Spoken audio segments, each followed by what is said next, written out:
I still have no idea how he got people to open up a door with the scariest mask in the world on. I don't understand it. It's pretty creepy. It's really weird. And the police report illuminated a lot of things here. The first thing he does is he shows up at the house of the Hortmans family. All right. In response to him shouting at the door, Belter is knocking on the door and shouting in his fake police getup that you can see, right? So he's knocking on the door and he's shouting, "This is the police, open the door." In response to Belter's shouting, one or both of the senator and Miss Hoffman answered the door. So one of them answered the door. According to a statement later provided to law enforcement by Miss Hoffman, Belter, remember she lived, Belter said there had been a shooting reported inside the house, and he asked whether they had any guns. Senator Hoffman said they did have guns, but they were all locked away. At some point in the exchange, she realized the guy who was shining a flashlight at them was wearing a mask. Upon realizing this, one or both of the Hoffmans said, "You're not a real cop." And he goes, "This is a robbery." So he switches, right? He switches at this first house. He switches from like, "Hey, I'm a cop," to "This is a robbery."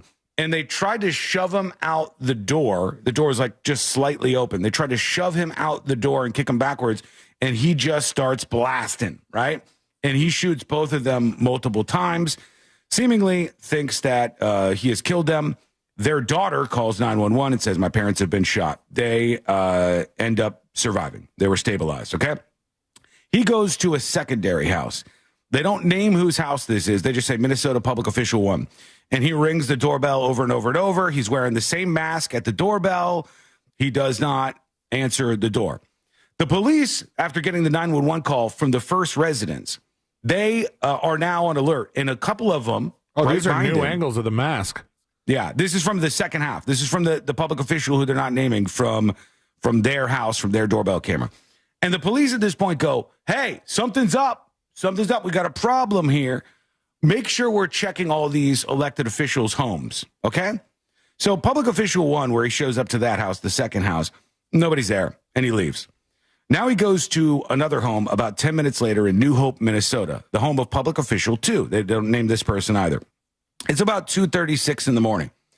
A police officer who was sent over to this house because of the previous shooting to see if there was any danger for other elected officials pulls up and sees him in his fake police car. This is him waiting outside the elected official's house, the second elected official's house, or third that he visited. The officer, the police officer that arrives, she thinks that the killer's SUV is actually a cop. She said it resembled a squad car and was equipped with police-style light bars. She thought it was a law enforcement official, and she drives by, and she's like, "Hey, hey, hey." And the guy says nothing and stares forward, and she just drives past. She drives past.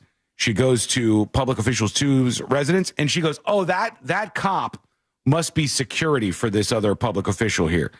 It was the killer. He was right there. No one had died yet. The officer could have questioned this person, asked something to them, and maybe stopped anything further from happening here. But they let the weirdo in the car, the fake cop car, sit there. Other officers arrived at this unidentified public official 2's residence, and the SUV left the area. Now, the SUV drives to the final location, which was the home of Melissa Hortman, Minnesota State Representative Melissa Hortman, and her husband. It was 3:30 in the morning at this point in time. When law enforcement arrives, they find the guy's fake police car in the front yard with the lights on, okay? And the SUV's license plate had been replaced with a fake police license plate. Then they see the killer in front of the house of these elected officials. They're inside. They're not dead yet. The police are there. Law enforcement is there. They sit there and watch as the guy busts into the house and kills the 2 people in the home. Infuriating for the family members of the people who lost their lives in this. It says moments after their arrival on scene, Belter fired several gunshots into the house as he moved forward into the Hortmans' home. And dash cam footage from the scene, moments after Belter fired those shots as he moved in the house, a second set of gunshots can be heard. That's the people in the house dying. About the same time, officers moved forward to the home's front doorway where they saw Mr. Hortman lying on the floor, and at that point he was dead. and they found the partner of this person as well. Then Belter leaves the house. He flees out the back door. He ditches his car, which is absolutely loaded with guns and duct tape. Whoa, buddy. And sleeping masks. What are you thinking, man? Oh, God, I'm scrolling. Then notebooks were found in the vehicle with all of these search websites where you could find people's information. In the backyard, they found the gun that he ditched. In the backyard, they found the mask, the hyper-realistic mask he ditched into the grass, into the backyard. And then he just hauled ass. Then we're supposed to believe, and this is, I'll just tell you, you don't have to look at the police report. Then we're supposed to believe he goes to a bus stop where he runs into a guy he had never met before in his life. And he tells this guy, hey, how you doing? The guy goes, doing fine. I should have rode my e-bike today. The guy goes, you want to buy my e-bike? And he goes, yeah, sure. And he takes the bus with this stranger that he allegedly has never met. And he goes to his house and gives him $900 for an e-bike and a car, and then starts driving that car. But the car, I guess, breaks down and ends up, causing him some issues.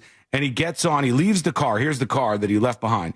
Leaves the car and gets on an e-bike. And then finally they ended up catching up with him later on, very close to where his house was. But the amount of times where there could have been a stoppage to this is pretty crazy to me. It's a little bit wild. That officer, she could have asked, hey, who are you? What are you doing here? And then she probably would have realized, oh, I'm running into the actual killer in a car full of guns right now. And then no one would have died. I know this is like Monday morning quarterbacking, or Tuesday in this case, but it still seems to me like this was pretty much a preventable thing. They pull up to the second house and they watch him start firing into the house. They watch him go inside. They hear him killing the couple. He goes out the back door and just slips away. This is not some hired, trained assassin. This is some middle-aged old man in a fake mask. And the whole thing is very, very curious to me.